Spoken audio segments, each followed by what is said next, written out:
যদিও আইডি এবং ক্লাস এটা স্টাইলিংয়ের জন্য ইউজ করা হয়, তবে আমি এখানে একটা প্রাথমিক ধারণা দিয়ে দিচ্ছি আইডি এবং ক্লাস নিয়ে।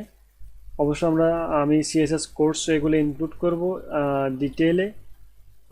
তবে যেহেতু আমরা আইডি এবং ক্লাস এইচটিএমএল পেজের মধ্যে লিখি, এই কারণে আমি সেটা এইচটিএমএল কোর্সের মধ্যে একটু প্রাথমিক ধারণা আপনাদেরকে দিয়ে দিচ্ছি আইডি এবং ক্লাসটা কি। তো আইডি এবং ক্লাস এটা যে কোনো একটা এইচটিএমএল ট্যাগের আমরা একটা অ্যাট্রিবিউট অ্যাড করি, সেটা ইউজ করে আমরা স্টাইলিং করি। সেটা আমি প্র্যাকটিক্যালি দেখাচ্ছি আপনাদেরকে। সেটার জন্য আমরা উপরে যে হেডিংগুলো আছে সেগুলো আমরা ইউজ করব। তো আমরা যদি কোনো একটা ট্যাগকে যদি স্টাইলিং করতে চাই, তাহলে আমরা নর্মালি সে ট্যাগটা ইউজ করি। যদি আমরা এই যে H1 ট্যাগটাকে এখানে যদি আমরা কালার চেঞ্জ করতে চাই, তাহলে নর্মালি আমরা কী করি, H1 লিখে সেটা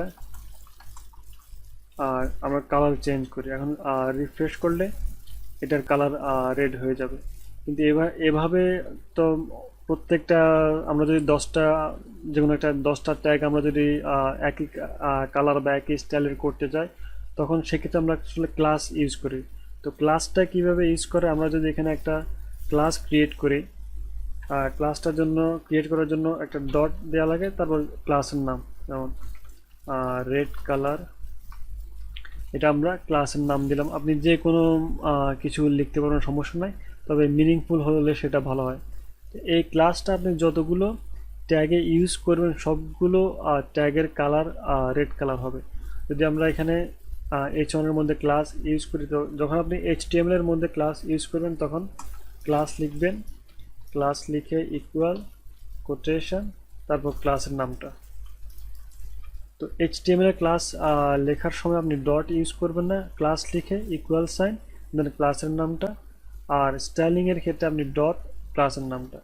এখন আমরা যদি সেভ করি, এখন এটা রেড কালার অবশ্য আগেই ছিল। আমরা যদি এই সেম ক্লাস আমরা H2 তে অ্যাড করি, কপি করে আমি H2 তে অ্যাড করলাম, দেন সেভ করলাম, রিফ্রেশ, তাহলে এখন H2টা রেড কালার হয়ে গেল। আমরা আলাদা করে H2 তে কালার অ্যাড করার কোনো প্রয়োজন হয়নি। এবার আমরা যতগুলোতে এই ক্লাসটা অ্যাড করব, যতগুলোতে এই ক্লাসটা অ্যাড করব সবগুলো রেড কালার হয়ে যাবে। এটা হচ্ছে ক্লাস। আর আইডিটা এই সেমভাবে ইউজ করা হয়, তবে আইডি শুধুমাত্র আপনি একটা পেজে এক আইডি একবার ইউজ করতে পারবেন। তো আইডি ক্রিয়েট করার জন্য হ্যাশ সাইন ইউজ করা হয়, তারপর আইডির নাম গ্রিন কালার গ্রিন।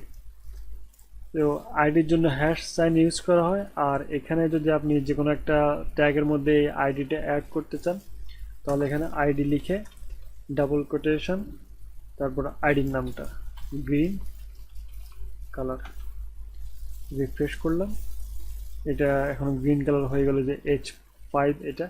তবে আইডিটা হচ্ছে আপনি এই পুরো ওয়েব পেজের মধ্যে এই গ্রিন কালার নামের আইডি শুধুমাত্র একবারে ইউজ করতে পারবেন, সেটা দুইবার ইউজ করা যাবে না, এটা ভালো প্র্যাকটিস না।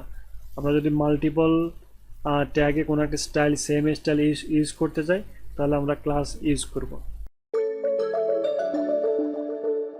ফাইনালি আমরা টিউটোরিয়ালটা শেষ করলাম। আপনাদের সবাইকে ধন্যবাদ সাথে থাকার জন্য। আপনাদের যদি টিউটোরিয়ালটা ভালো লাগে তাহলে আপনারা লাইক করতে পারেন, যদি ভালো নাও লাগে তাহলে ডিসলাইক করতে পারেন, আমি দুটোই অ্যাপ্রিসিয়েট করব। আর আমি চেষ্টা করব খুব তাড়াতাড়ি সিএসএস টিউটোরিয়ালটা তৈরি করার জন্য। এছাড়া ইউটিউবে অনেক ভালো ভালো টিউটোরিয়াল পাওয়া যায়, আপনারা সেগুলো দেখতে পারেন। আপনাদের সাথে আবার দেখা হবে নেক্সট টিউটোরিয়ালে। ভালো থাকবেন সবাই।